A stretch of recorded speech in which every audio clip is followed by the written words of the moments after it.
जब मैं उस रात घर पहुंचा तो मेरी पत्नी मेरा इंतजार कर रही थी। उसने हम दोनों के लिए डिनर परोसा। मैंने उसका हाथ पकड़कर कहा, मुझे तुमसे कुछ कहना है। वह नीचे बैठ गई और खामोशी के साथ मेरी तरफ देखने लगी। मैंने उसकी आंखों में एक अजीब सा दर्द महसूस किया। मैं कश्मकश में था। मुझे समझ नहीं आ रहा था कि मैं अपना मुंह कैसे खोलूं। लेकिन मुझे उसे बताना था कि मेरी जिंदगी और दिमाग में क्या चल रहा है। मुझे उसे बताना था कि मुझे तलाक चाहिए। मैंने शांति से इस बात को उसके आगे रखा। वह मेरी बातों से नाराज नहीं लग रही थी, बल्कि उसने धीरे से मुझसे पूछा, क्यों? मैंने उसके सवाल से परहेज किया। तब इससे वह नाराज हो गई। उसने अपने हाथ में पकड़ी चम्मच फेंक दी और मुझ पर चिल्लाई, तुम जानवर हो। उस रात हमने आपस में बात नहीं की। वह पूरी रात रोती रही। मुझे पता था कि वह जानना चाहती थी कि हमारी शादीशुदा जीवन को क्या हुआ था, लेकिन मैं शायद ही उसे कोई संतोषजनक उत्तर दे पाता। मैं उसे कैसे बताता कि जिस दिल में पहले उसका घर था उस पर अब रीना का राज है। मैं अब उससे प्यार नहीं करता था, मुझे बस उस पर दया आती थी। अपराध बोध की गहरी भावना के साथ मैंने एक तलाक के समझौते का पेपर तैयार किया, जिसमें कहा गया था कि वह हमारा घर, हमारी कार और मेरी कंपनी की 30% हिस्सेदारी की मालिकन होगी। जब उसको मैंने वो पेपर दिए तो उसने पल भर उस पर नजर डाली और फिर उसके टुकड़े टुकड़े कर दिए। जिस स्त्री ने अपने जीवन के 10 वर्ष मेरे साथ बिताए थे, वह अब अजनबी सी लगने लगी थी। मुझे उसके टाइम, संसाधनों और ऊर्जा जो उसने मुझ पर खर्च किया उसके लिए खेद हुआ, लेकिन मैंने जो कहा था मैं उसे वापस नहीं ले सकता था, क्योंकि मैं रीना से बहुत प्यार करता था। अंत में वह मेरे सामने जोर जोर से रोई, जिसकी मुझे उम्मीद थी।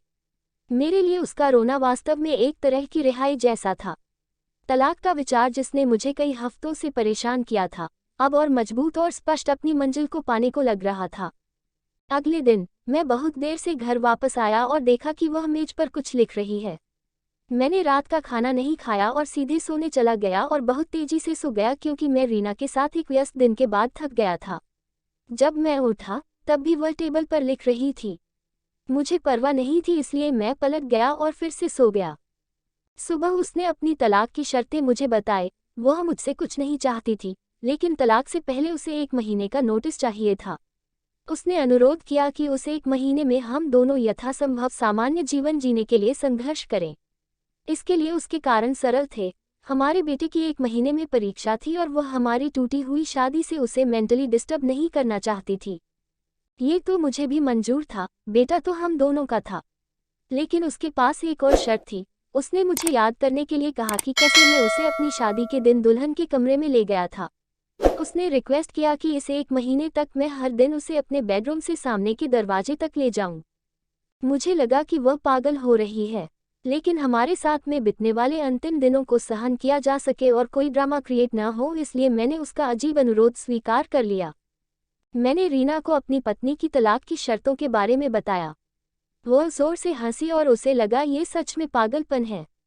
कोई फर्क नहीं पड़ता कि वह कौन सी चालें चलती है, उसे तलाक का सामना करना ही पड़ेगा, उसने तिरस्कारपूर्वक कहा। अगले दिन से 1 महीने का नोटिस पीरियड शुरू हो गया। मेरे तलाक के इरादे को स्पष्ट रूप से व्यक्त किए जाने से पहले से ही मेरी पत्नी और मेरे बीच कोई शारीरिक संपर्क नहीं रह गए था। इसलिए जब मैंने उसे पहले दिन गोद में उठाया तो हम दोनों को अजीब लगा। हमारे बेटे ने हमारे पीछे ताली बजाई, डैडी ने मम्मी को गोद में लिया है। उसके शब्दों ने मुझमें एक दर्द की भावना जगाई। शयन कक्ष से बैठक कक्ष तक, फिर दरवाजे तक, मैं उसे गोद में लेकर 10 मीटर से अधिक चला। उसने आंखें बंद की और धीरे से कहा, हमारे बेटे को तलाक के बारे में मत बताना।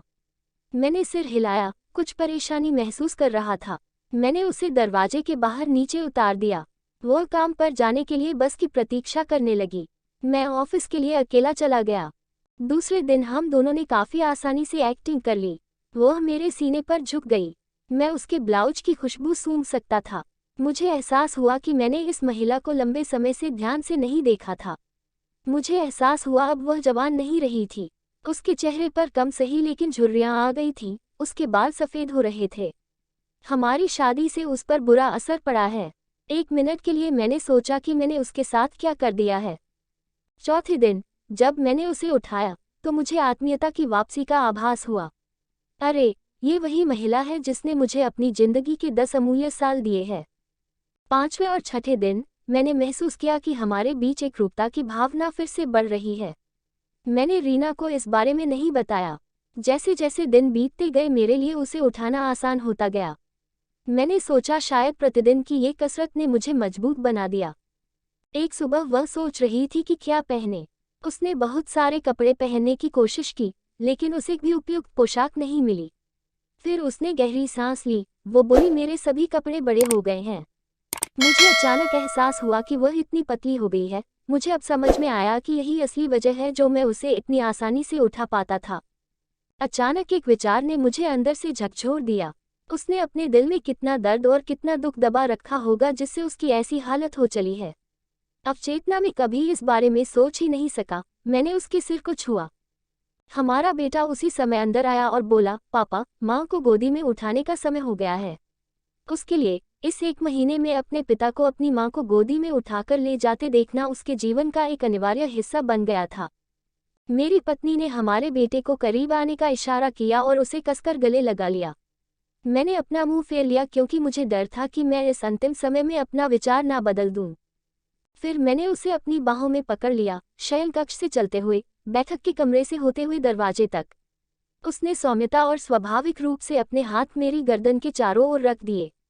मैंने उसके शरीर को कसकर पकड़ रखा था। ये हमारी शादी के दिन जैसा ही था, लेकिन उसके बहुत ही कम वजन ने मुझे उदास कर दिया।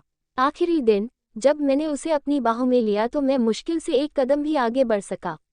हमारा बेटा स्कूल के लिए चला गया था। मैंने उसे कसकर पकड़ लिया और कहा, मैं यह नहीं देख पाया कि हमारे जीवन में इंटिमेसी की कमी हो रही है।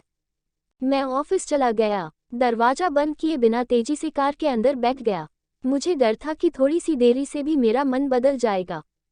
मैं वहां चला गया जहां रीना रहती थी। रीना ने दरवाजा खोला और मैंने उससे कहा, सॉरी रीना, मैं अपनी पत्नी को अब तलाक नहीं दे पाऊंगा। उसने मुझे आश्चर्य से देखा। वो अचंभे में थी और फिर मेरे माथे को छुआ। क्या तुमको बुखार है? उसने पूछा। मैंने अपने सिर से उसका हाथ हटा दिया। सॉरी रीना, मैंने कहा, मैं तलाक नहीं लूंगा। मेरा वैवाहिक जीवन शायद इसलिए उबाऊ था क्योंकि वह और मैं अपने जीवन के छोटे छोटे पलों को महत्व नहीं देते थे, इसलिए नहीं कि हम अब एक दूसरे से प्यार नहीं करते थे। अब मुझे एहसास हुआ कि जब से मैं उसे अपनी शादी के दिन अपने घर ले आया था तब मैंने और उसने एक दूसरे से ये वादा किया था कि हम एक दूसरे का साथ तब तक नहीं छोड़ेंगे जब तक कि मौत हमें अलग न कर दे। ऐसा लग रहा था कि रीना अचानक शौक से जाग गई। उसने मुझे एक जोरदार थप्पड़ मारा और फिर दरवाजा मेरे मुंह पर पटक दिया और फूट फूट कर रोने लगी। मैं उसके घर से बाहर आया और अपने घर की ओर चल दिया। रास्ते में फूलों की दुकान पर मैंने अपनी पत्नी के लिए फूलों का गुलदस्ता लिया। सेल्स गर्ल ने मुझसे पूछा कि कार्ड पर क्या लिखूं। मैं मुस्कुराया और लिखा, मैं तुम्हें हर सुबह उठाऊंगा जब तक मौत हमें अलग नहीं कर देती। उस शाम मैं घर पहुंचा, हाथों में फूल और चेहरे पर बड़ी सी मुस्कान लिए। मैं सीढ़ियां चढ़ा और अपनी पत्नी को बिस्तर पर पाया मृत। मेरी पत्नी महीनों से कैंसर से लड़ रही थी और मैं रीना के साथ इतना व्यस्त था कि ना मैंने ध्यान दिया नहीं महसूस किया। वह जानती थी कि वह जल्द ही मर जाएगी और वह मुझे हमारे बेटे की नकारात्मक प्रतिक्रिया से बचाना चाहती थी। अगर हम तलाक के साथ आगे बढ़ते तो मेरा बेटा मुझसे पक्का नफरत करता। कम से कम हमारे बेटे की नज़र में मैं एक प्यार करने वाला पति हूँ। मैंने तो नहीं, लेकिन मेरी पत्नी ने अपना वादा आखिरी दम तक साथ निभाने का पूरी तरह से निभाया। हाँ, पूरा जीवन अब मुझे पछतावे की आग में जलना था, मगर अब अपने आखिरी दम तक अपनी पत्नी से और भी ज़्यादा प्यार करता रहा, चाहे वो मेरे साथ नहीं थी। आपके जीवन के छोटे छोटे पल ही एक रिश्ते में वास्तव में मायने रखते हैं। ये हवेली, कार, संपत्ति, बैंक का पैसा नहीं है। ये खुशी के लिए अनुकूल माहौल बनाते हैं लेकिन अपने आप में खुशी नहीं दे सकते। इसलिए अपने जीवन साथी के दोस्त बनने के लिए समय निकालें और एक दूसरे के लिए वो छोटे छोटे काम करें जो नवीनता पैदा करते हैं। एक वास्तविक सुखी विवाहित जीवन जिए। यदि आप इस कहानी को शेयर नहीं करते हैं तो कोई फर्क नहीं पड़ेगा। अगर आप ऐसा करते हैं तो आप शायद एक शादी को टूटने से बचा सकते हैं। जीवन में कई बार ऐसे लोग असफल होते हैं जिन्हें इस बात का एहसास नहीं होता कि वे सफलता के कितने करीब थे जब उन्होंने हार मान ली।